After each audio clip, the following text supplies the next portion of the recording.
Destiny is not a path you are given, but a trail you must forge through the wilderness of betrayal, guided by the unlikely light of love.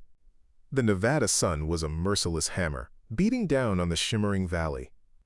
Inside the stuffy stagecoach, Amelia Croft pressed a lace handkerchief to her brow, the fine fabric doing little to stop the heat.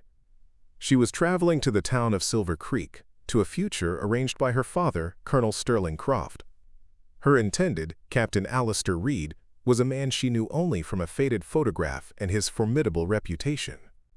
Her entire life had been a series of outposts and forts, a gilded cage of military discipline. Through the window, the vast, untamed wilderness mocked her confinement, a beautiful and dangerous freedom she could only watch from a distance. A life of duty was all she had ever known, but her heart yearned for the wild horizon. Without warning, the stagecoach ground to a halt. Amelia peered out, her heart skipping a beat. The narrow canyon ahead was blocked by a silent assembly of Paiute warriors. They sat astride their horses, motionless, their presence more unnerving than any war cry. The young lieutenant in charge of her escort barked orders, but his voice lacked conviction.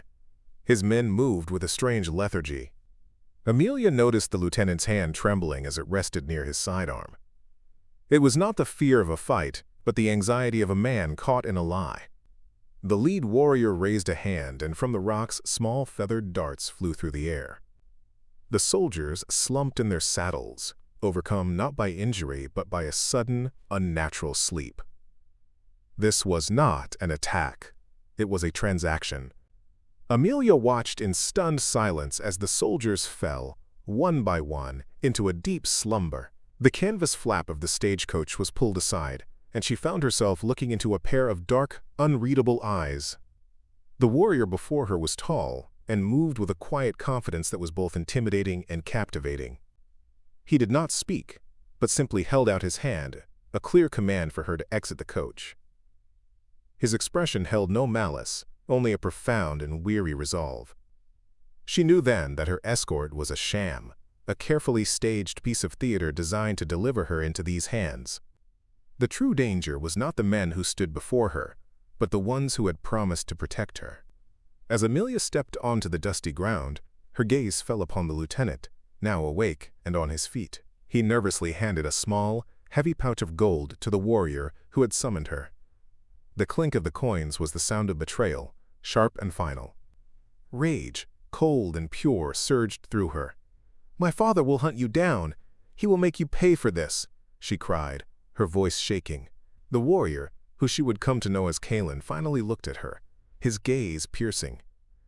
"We are counting on it," he said, his voice a low rumble, "but not for the reasons you believe." He lifted her onto his horse as if she weighed nothing, and they rode toward the mountains, leaving a scene of calculated deceit behind. The stagecoach door swung open, revealing the tall Paiute warrior. His face was a mask of stoicism, his dark eyes holding a depth that seemed to reflect the ancient mountains themselves.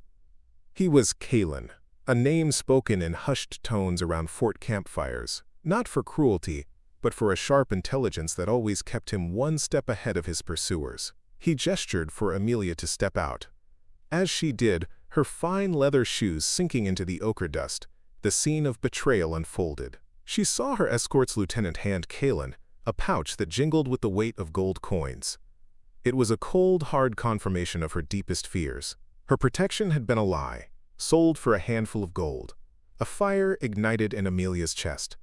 "My father will not let this stand. He is Colonel Croft." Her voice, though laced with fear, was firm. Kalen's expression did not change, but a flicker of something unreadable passed through his eyes. He finally spoke, his voice calm and even, cutting through the tense silence. "We expect him to come," he stated simply, "but the game is not what it appears to be." With effortless strength, he lifted her onto the back of his powerful war horse, swinging himself up behind her.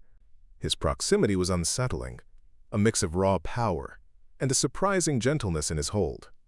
They moved away from the sleeping soldiers, a silent procession into the vast, unforgiving wilderness.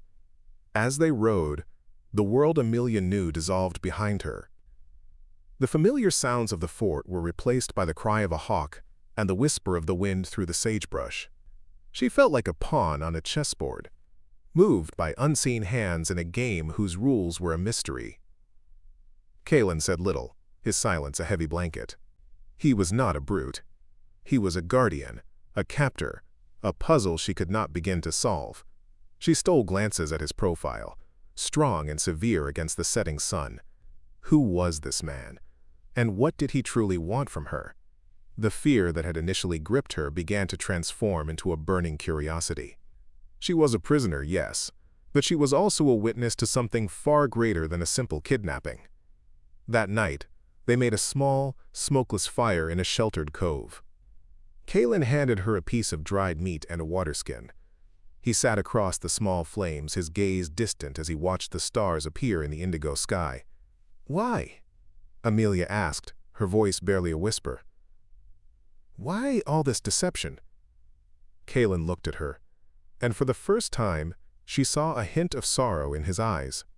"Sometimes, to prevent a war, you must start a battle of your own choosing," he answered cryptically. He then looked away, ending the conversation.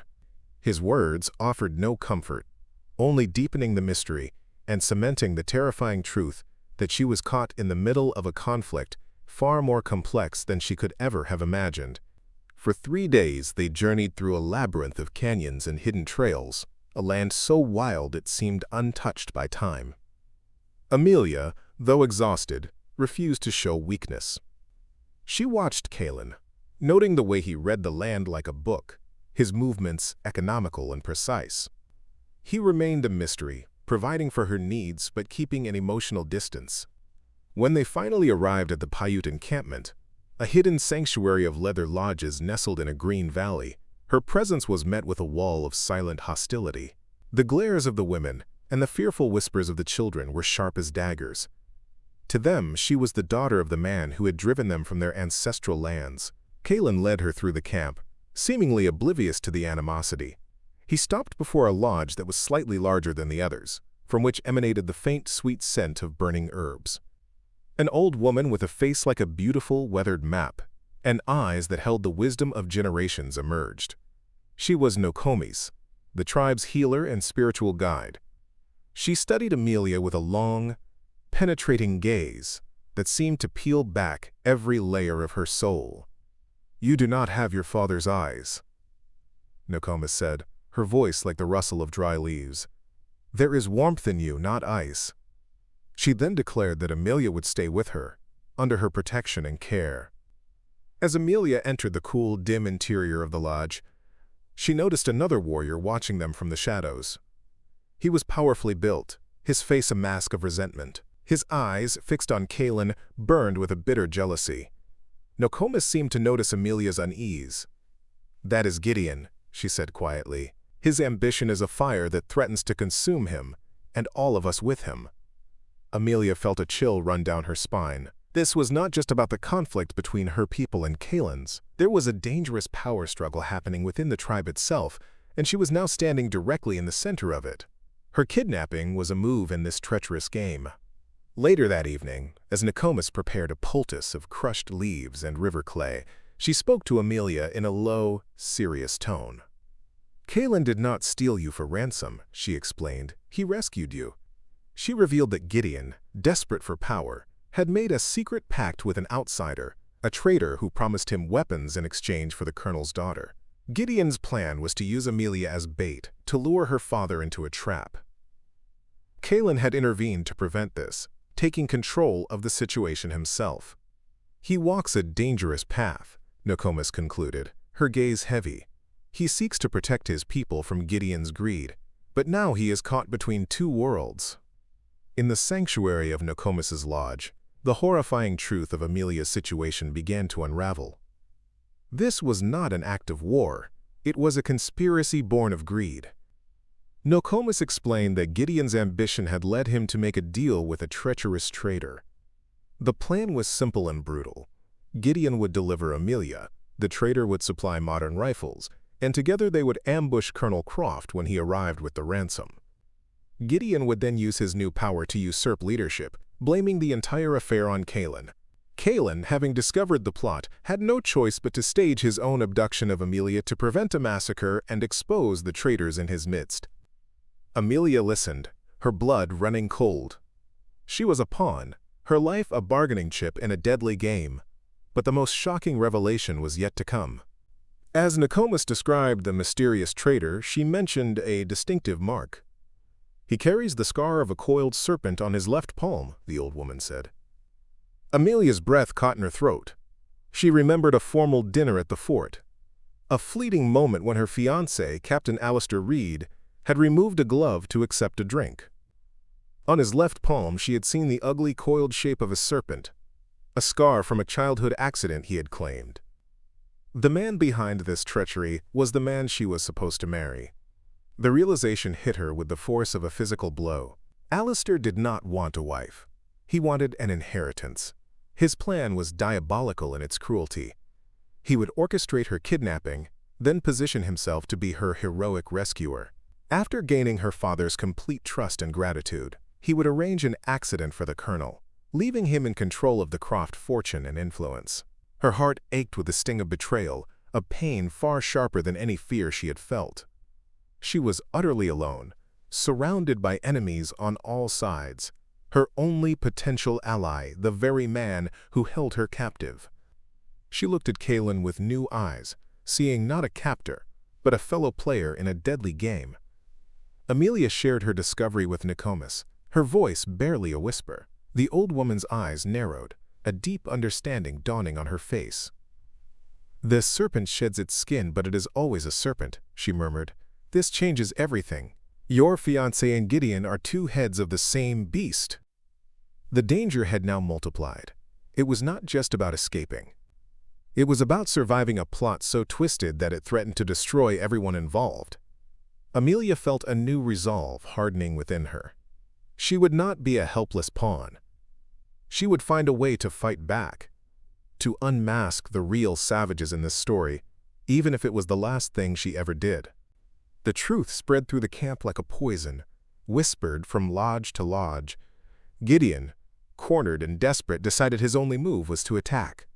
He stood before the council fire and publicly accused Kalen of being the true traitor. "He conspires with the colonel's daughter." Gideon bellowed, his voice dripping with venom. "He means to keep the ransom for himself and lead the soldiers to our sacred valley. He has forsaken our ways for the promises of a pale woman." The accusations hung in the air, heavy and dangerous. According to the ancient laws of the Paiute, such a grave dispute could only be settled by a trial of combat. Not a fight to the death, but a duel for honor and leadership. The warriors formed a silent circle as the sun began to set, casting long shadows across the valley. The tension was a palpable thing, a tightening in the chest. Gideon was a formidable fighter, his style brutal and aggressive. He lunged at Kalen, a whirlwind of raw strength. Kalen, however, was like water. He moved with a calm, fluid grace, deflecting Gideon's attacks without offering any of his own. He was not fighting to injure, but to expose. He parried and dodged, his movements economical and precise, allowing Gideon's own rage and impatience to become his greatest enemy. Amelia watched from beside Nokomis, her hands clenched, her heart pounding a frantic rhythm against her ribs. Gideon grew more reckless with each failed attack. Frustration clouded his judgment. He saw an opening and thrust his knife forward in a powerful, desperate lunge. In that instant, Kalen shifted his weight almost imperceptibly. It was a subtle, masterful move. Gideon, overextended and off balance, stumbled past him. As he did, his own forward momentum drove his arm against the blade Kalen held steady. A thin line of red appeared on Gideon's forearm. First blood. The duel was over. Silence descended on the circle of warriors. Kalen had won without aggression, using his opponent's own force to seal his defeat. He had proven his strength and his control. Kalen lowered his weapon. "This is finished," he declared, his voice ringing with authority. Gideon clutched his bleeding arm, his face a mask of humiliation and fury. He had lost the duel, but the fire of hatred in his eyes burned brighter than ever. Kalen had asserted his leadership, but he had also created an enemy who would now stop at nothing to see him destroyed. As the crowd dispersed, Amelia met Kalen's gaze across the firelight. She saw the heavy burden he carried, the loneliness of a leader trying to hold his world together. In that moment, her admiration for him deepened, blossoming into something warmer, something more dangerous, something that felt terrifyingly like hope. In the weeks that followed the duel, a fragile peace settled over the camp, but the undercurrent of tension remained. Amelia's life found a new rhythm, guided by Nokomis's gentle hand. She was no longer a prisoner in the traditional sense, but a student of the land.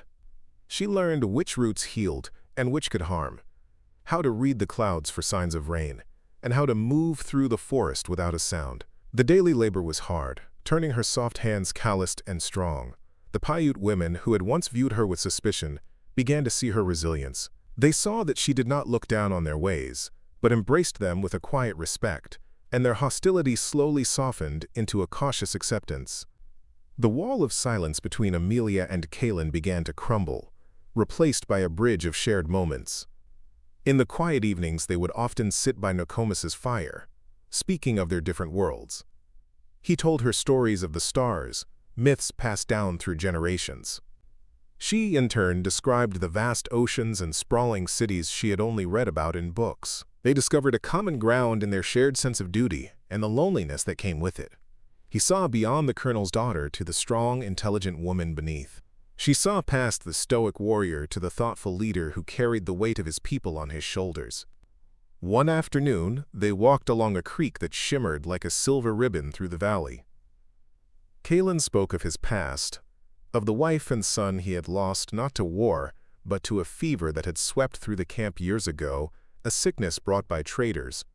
There was no bitterness in his voice, only a profound, aching sadness that resonated deep within Amelia. In turn, she confided in him about her suffocating life at the fort, her distant father, and her deep-seated fear of being trapped in a loveless marriage. "We have both been prisoners," she said softly, "just of different kinds of walls." In that moment of shared vulnerability, they were no longer captor and captive.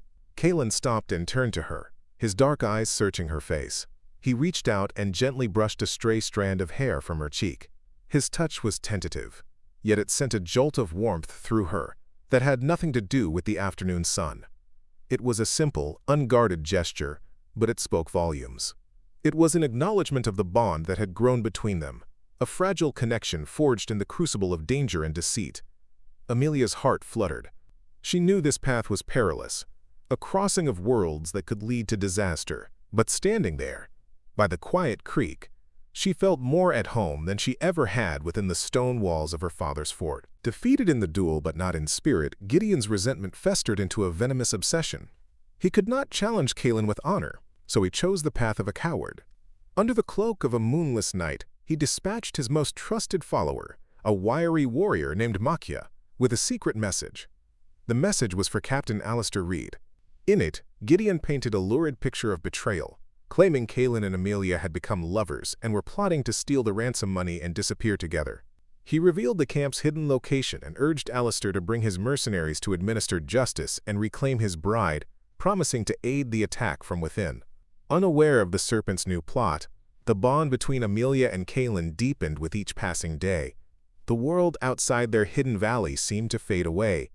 One evening, as they watched the sunset paint the cliffs in hues of rose and gold, Kaylin gave her a small, smooth stone he had polished for days. Carved into its surface was the delicate image of a hawk soaring towards the sun. "It is a symbol of a new beginning," he said, his voice soft. "A life of freedom." Amelia clutched the stone, its warmth seeping into her palm.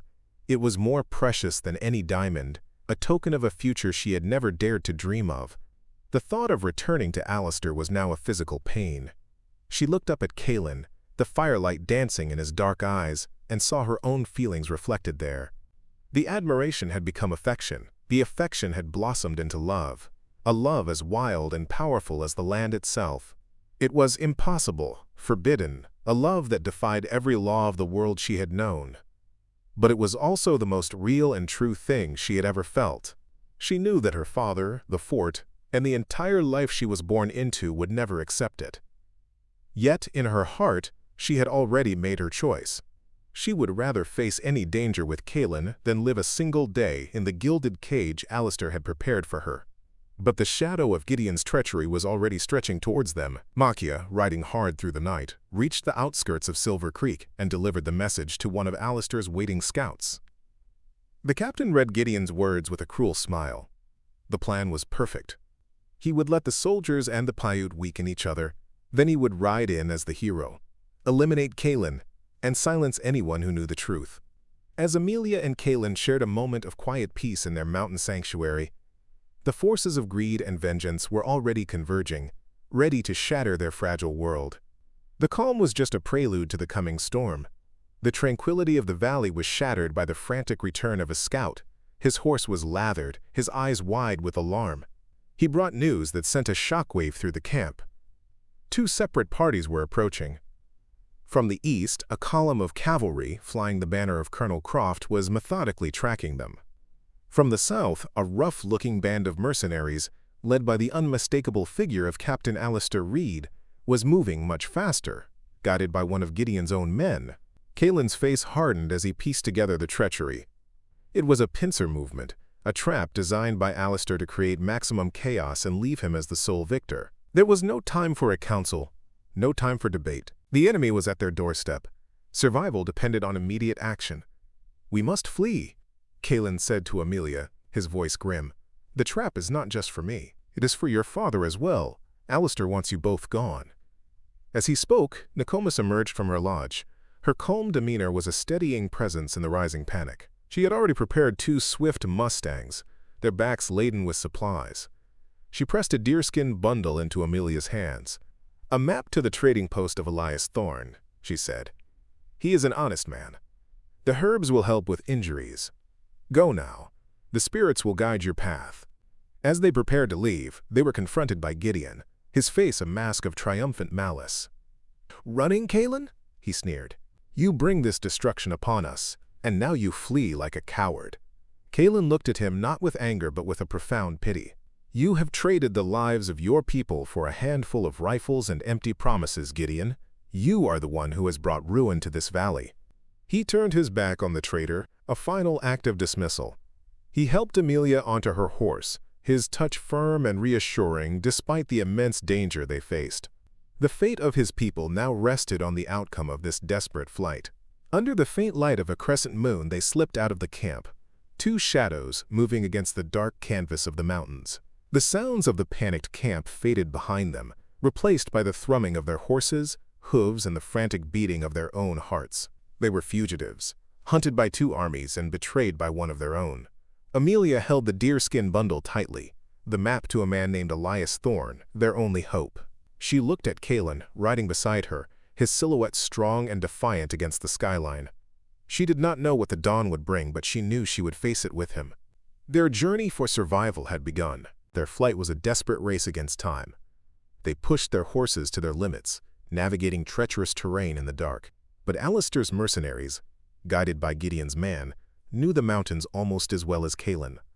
At a high mountain pass, with the sky just beginning to pale in the east, the sharp crack of a rifle echoed through the canyons. They were found. Bullets ricocheted off the rocks around them. Kaelin steered them toward a narrow ledge overlooking a roaring river, a dead end. "They have us trapped!" Amelia cried, her voice nearly lost in the wind. Kaelin dismounted, pulling his own rifle from its scabbard, his face set like stone. Alistair Reed stepped out from behind a cluster of pines, his handsome face twisted into a smug sneer. His mercenaries fanned out, their weapons trained on the cornered couple. "The game is over, my dear Amelia," Alistair called out, his voice oozing with false charm. "Come with me now. As for this savage, he has served his purpose." He raised his sidearm, taking deliberate aim at Kaelin's heart. In that terrible frozen moment, another sound cut through the air, the clear, sharp call of a cavalry bugle. From the other side of the pass, soldiers appeared, led by a grim-faced Colonel Croft. He had arrived just in time to witness his trusted captain about to execute a man next to his daughter. "Captain Reed, what is the meaning of this?" The colonel's voice boomed, a clap of thunder in the tense air. For a fraction of a second, Alistair was stunned, his perfect plan crumbling before his eyes. That moment of hesitation was all Kaelin needed. Ignoring the searing pain from a graze on his shoulder, he launched himself at Alistair. The two men crashed to the ground, a tangle of limbs and fury. The mercenaries and soldiers stood frozen, unsure of who to follow, their loyalties fractured in an instant. The standoff had become a chaotic brawl at the edge of a cliff, a vortex of betrayal and violence. Amelia could only watch in horror as the man she loved fought the man she was supposed to marry. The fight was brutal and desperate. Alistair, realizing he was exposed, fought like a cornered animal. He managed to push Kalen back and scramble to his feet, his eyes wild with panic. He grabbed Amelia, pulling her in front of him as a shield, and pressing the cold barrel of his firearm to her temple. "Nobody move!" he screamed, his voice cracking. "She leaves with me, or we all go down together." Colonel Croft stared at the scene, his face ashen. His daughter, held hostage by the man he had chosen for her, protected by the Paiute warrior he had considered his enemy. The world had turned upside down, and he was forced to confront the terrible truth of his own misjudgment. "Let her go, Alistair," Colonel Croft commanded, his voice strained. His daughter's life hung by a thread, held in the hand of a traitor. His soldiers were paralyzed, unable to get a clear shot. In that moment of absolute tension, Kalen, bleeding and bruised, did the one thing no one expected. He drew in a breath and let out a piercing cry, a perfect imitation of a red-tailed hawk. It was not a sound of aggression, but a signal, a call echoing through the silent mountains. For a moment, nothing happened. Alistair laughed, a harsh, grating sound. "What now, savage? You will call the birds to your rescue?" His taunt died in his throat. From the trees and rocks surrounding the pass, shadows detached themselves from the landscape. Paiute warriors loyal to Kalen emerged, their bows drawn, their faces grim and resolute. Kalen had anticipated Gideon's treachery and had sent a runner with a warning before they fled. The hunters had become the hunted.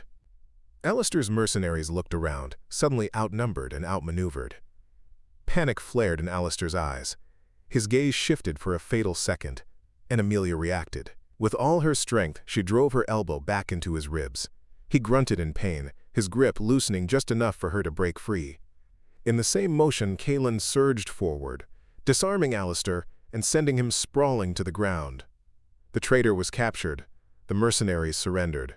The immediate danger was over. Colonel Croft walked slowly towards his daughter, his stern military bearing replaced by the weary expression of a father confronting an impossible reality. He looked at Amelia, her face smudged with dirt, her dress torn, but her eyes shining with a strength he had never seen before. He looked at the wounded Paiute warrior who stood protectively beside her. All his black and white certainties had dissolved into shades of gray. He had pursued an enemy only to find a hero, and trusted a friend only to discover a villain. He owed this man his daughter's life.